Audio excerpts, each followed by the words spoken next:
박준태 원내대변인입니다. 두 건의 논평을 발표하겠습니다. 이재명 대표 방탄을 위해 국정감사를 하는 것이 아닙니다. 민주당은 정책을 살피고 민생을 돌보는 국감 본래 취지에 집중해야 합니다. 민주당은 지난 25일 국회 법제사법위원회에서 김건희 여사를 포함해 84명의 증인을 여야 합의 없이 일방적으로 채택했습니다. 과학기술정보방송통신위원회 역시 합의를 무시하고 역대 최대 규모인 108명의 증인과 54명의 참고인을 부르겠다고 합니다. 민주당이 여야 합의도 없이 정쟁용 증인을 무더기로 소환하는 배경에 이재명 대표 방탄 목적이 담겨 있다는 것은 공공연히 회자되는 사실입니다. 이제는 그 의도를 숨기지도 않습니다.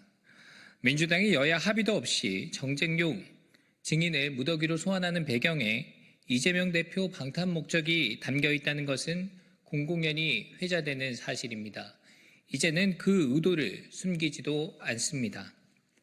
민생과 정책을 외면하는 국감 분위기에 국민들의 안타까움이 커지고 있습니다.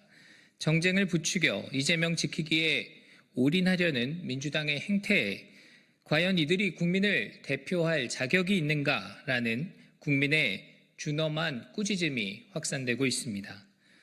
국정감사는 헌법이 국회에 부여한 가장 막강한 권한이자 무거운 책임입니다.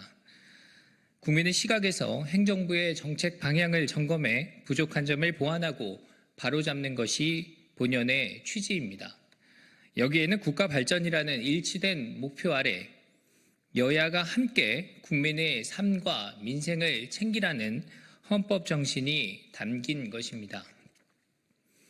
그럼에도 불구하고 민주당은 국회 본연의 임무를 방기하고 정략적 이해를 실천하려 무리한 시도를 하고 있습니다.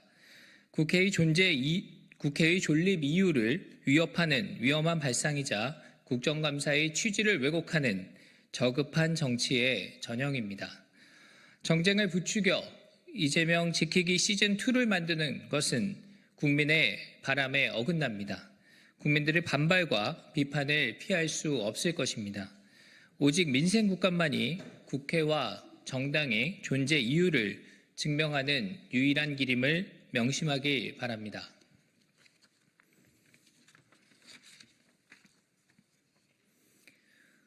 민주당이 국감을 앞두고 국정농단 TF를 만들겠다고 합니다. 민생국감을 포기하겠다는 선언이자 정쟁국감을 하겠다는 다짐입니다. 민주당이 또다시 특검 정국 조성을 위한 정치 공세에 나섰습니다. 이제는 당의 TF까지 만들어 김건희 여사 공격에 올인하겠다고 선언했습니다. 고양이를 보고 호랑이를 봤다는 호들갑도 모자라 비 올 때까지 제사를 지내는 인디언 기우제를까지 흉내내는 형국입니다. 고양이를 보고 호랑이를 봤다는 호들갑도 모자라 비 올 때까지 제사를 지내는 인디언 기우제까지 흉내내는 형국입니다. 대통령 부인을 향한 스토킹에 가까운 야당의 특검 공세는 이미 여러 차례 펼쳐졌습니다. 그렇지만 당리당략에 기반한 특검 공세는 그때마다 실패로 끝났습니다. 근거가 미약할 뿐 아니라 실체가 없었기 때문입니다. 더구나 민주당이 제기한 의혹 대부분은 정치 공세를 위해 꾸며진 루머였거나 검찰 수사를 통해 혐의 없음으로 소명된 사안들입니다. 그럼에도 또다시 특검 주장을 들고 나온 것은 이재명 대표의 사법 리스크를 방어하기 위한 방탄용이자 10월에 있을 보궐선거를 향한 정치적 술수에 불과합니다. 민생은 외면한 채 당리당략에 따라 국정 혼란을 반복적으로 일으키는 야당의 정치 공세는 비판받아야 마땅합니다. 출처와 근거가 미약한 의혹을 마치 사실인 양 호도하는 것은 책임 있는 정치로 볼 수 없습니다. 폭염으로 얼룩진 지난 여름을 거쳐온 국민은 여전히 어려운 민생으로 고통받고 있습니다. 서민들의 애환을 조금이라도 헤아린다면 민주당의 정치 공세는 여기서 멈춰야 합니다. 박찬대 원내대표는 국회 원내대표 연설에서 위기의 시대 헌법으로 돌아가자라고 주장한 바 있습니다. 박 원내대표의 말처럼 헌법으로 돌아가야 합니다. 국회의원은 헌법에 따라 국가 이익을 우선하여 양심에 따라 직무를 수행해야 합니다.